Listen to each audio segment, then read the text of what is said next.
Hello. Hi, everyone. Welcome to my weekly live stream where I share a chapter of my book, Losing Sight of the Shore, How to Live on a Boat Without Killing Your Family, which is what I'm doing, living on a boat and not killing my family. We are actually on a boat in Spain, the northern part, just west of Barcelona.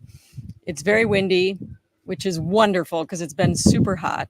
So I'll take it. I apologize for the audio because it'll be a little bit wind blown, as is my hair, but that's okay. In case you're new here, I'm Rosa Linda Román. I go by Rosa Linda. And before I get to read this week's chapter of my book, I wanted to send some well wishes to a friend.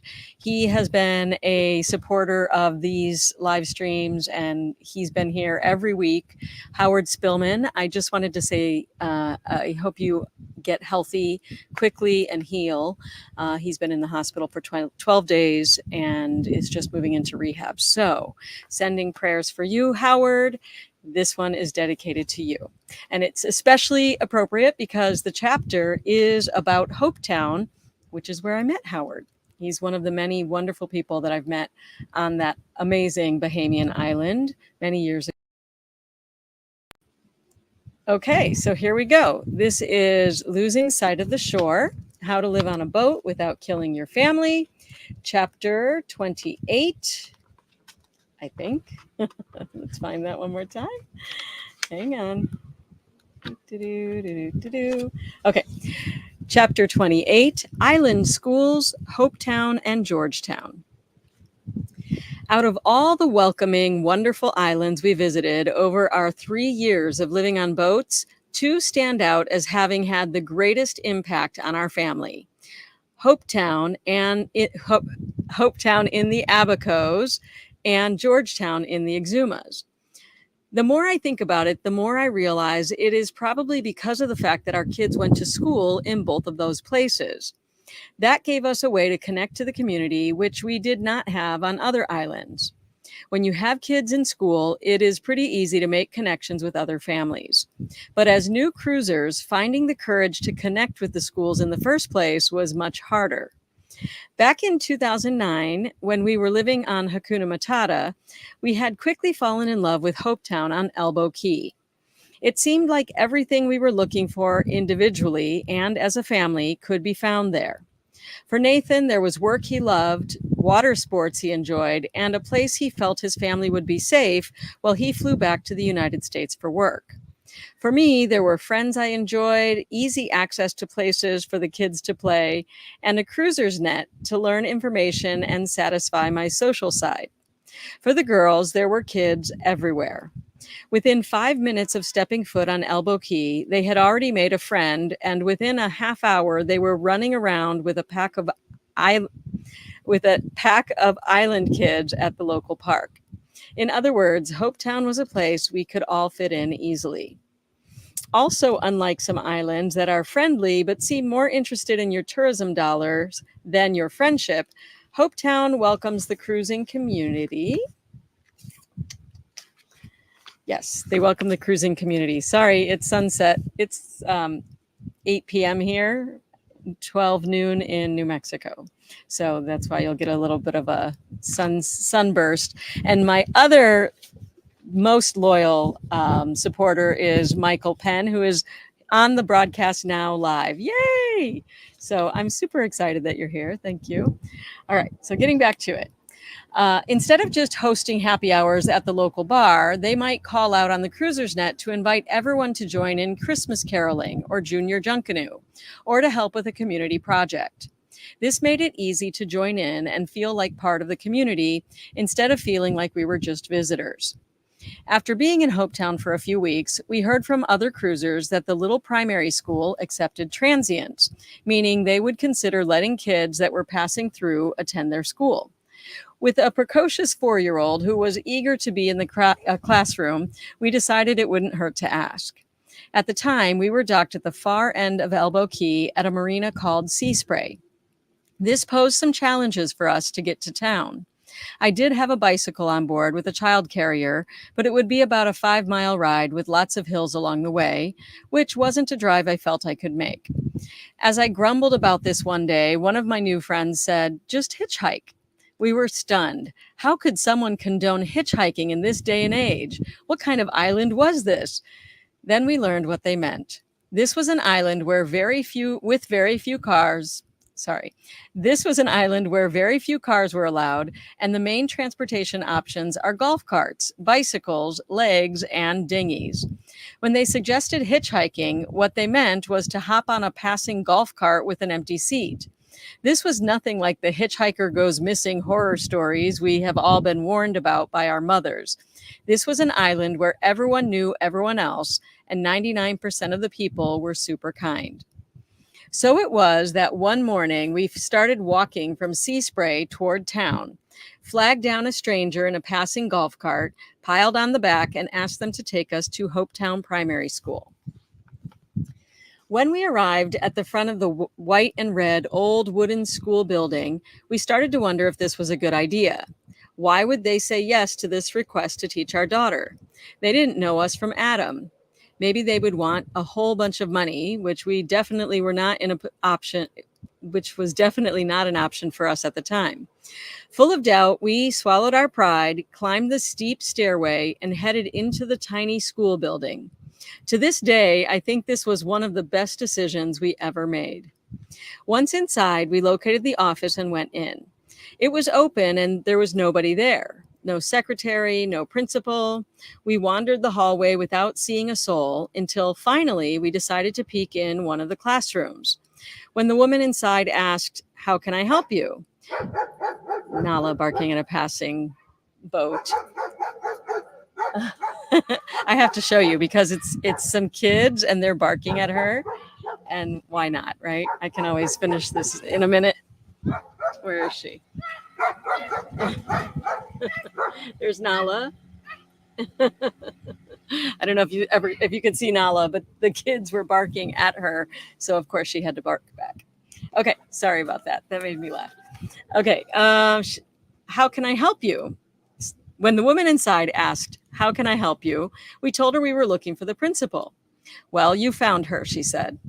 That was the beginning of our relationship with the Hopetown Primary School's principal, who also happened to be the upper grade teacher, plus the office manager at the Abaco Inn. This was also our first introduction to something we would come to understand and admire about island people. They are Jacks and Jills of many trades, and master of them all.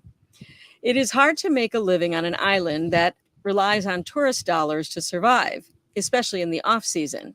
So almost everyone you meet will hold 2 or 3 jobs. The local hairdresser also happens to be the gourmet cake baker. The pre-K and kindergarten teacher also ran an ecotourism and kayaking company.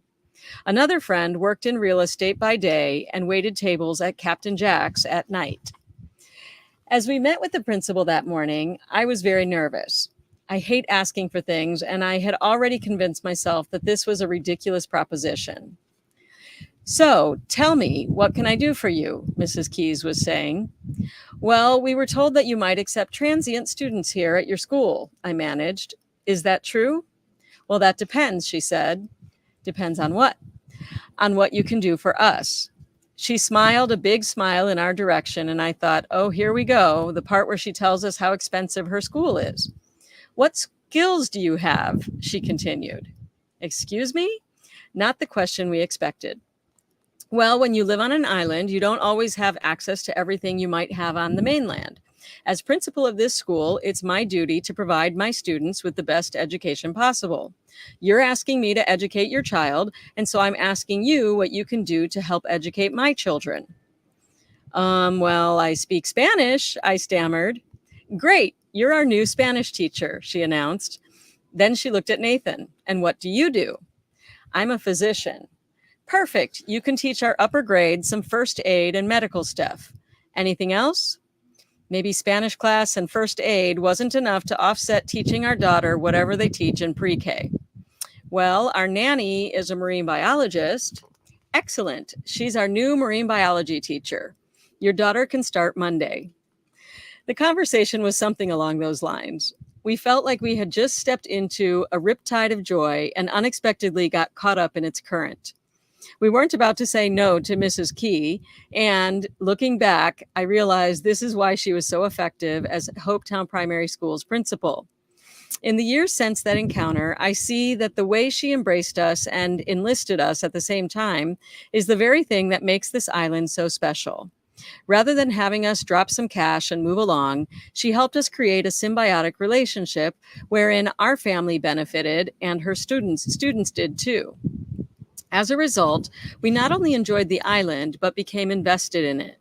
The same dynamic happened at Georgetown Primary School in the Exumas, which is no doubt the reason that is also one of our most favorite cruising destinations. After we left Mrs. Key that day, we went off in search of Ahava's new school uniform. We were still pretty unfamiliar with the island and still with limited transportation options, but eventually we tracked down the t-shirt shop where they screen printed the uniforms. It turned out the business, Abaco T-Shirt and Design, was owned by Sarah and Frank Knowles' family, the same family that welcomed us with that very first play date when we first stepped foot on the island. We bought Ahava her uniform, and she spent the next several days wearing it around the boat just for practice. For the next 4 months, while we lived in Hopetown, we enjoyed that little school and the surrounding community had to offer, all that they had to offer. I was a terrible Spanish teacher, partly because my Spanish was much weaker back then, and partly because the second and third graders terrified me with their independent, testing, sassy, defiant ways. But I went once a week, and they all embraced me with open arms. Nathan was gone a lot during those months with work commitments, but he did manage to teach the older kids a few first aid skills, which certainly might come in handy on a remote out island. Miss Melissa taught some marine biology, and the kids all seemed to enjoy her lessons. But the one who enjoyed it the most was Ahava. She loved her desk. She loved her teacher, Miss Amanda. She loved her new friends. She even loved the Friday food from Sugar Shack, which was saying a lot for our pickiest eater at the time. And when the holidays arrived, our little Jewish daughter sang and danced and had a blast in her very first Christmas performance. Memories of our first time in Hopetown still bring a smile to my face 9 years later, and we have been back twice since. We still keep in touch with many of the families we met through that delightful little school. Even though most of us are no longer part of that island community and we are spread out around the world, we still feel a special connection because of the way that school and its community included us, not as visitors, but as locals and friends. And that was chapter 28, Island Schools, Hopetown and Georgetown, of Losing Sight of the Shore, How to Live on a Boat Without Killing Your Family. And the next chapter is more about Georgetown. So you'll get to hear more about the other island that my kids also went to school at that island. But that island, I kind of, spoiler alert, I got kicked off that island. So that's a story. I don't know if it's in the next chapter or not. I wanted to mention, just kind of coincidentally, not only am I still in touch with lots of my friends from Hopetown through Facebook and whatnot, like my friend Howard, but I just went to see my friend Michelle, whose daughter was in Ahava's class, and I got to see her daughter here in Mallorca in Spain just a week ago or so, maybe 10 days ago. And I've been in touch with another one of our friends who's going to be visiting here to Barcelona in about a month. So pretty cool, small world, no matter where we are. I love staying connected. And I hope to stay connected with you. If you are enjoying this book, I am getting close to the end, but I am not going to be done with these live streams. I'm going to try to keep them up. Maybe I'll share some of our adventures from this trip, or I'm not sure. We'll have to see. You guys can let me know what you'd like to hear once this book is finished. In the meanwhile, if you are interested, I do have a Substack page. That's Rosa Linda Román, my name. See my name over there, rosalindaromán.substack.com. All right, that's it for this week. I guess unless you all have a question or anything you want me to talk about, I guess it's time to let you go. This was a much shorter episode than the last couple weeks. All right. Please share with friends if you enjoyed this, and send me a note on one of the platforms where you're watching this to let me know if you're enjoying them. Thank you. Bye, everyone.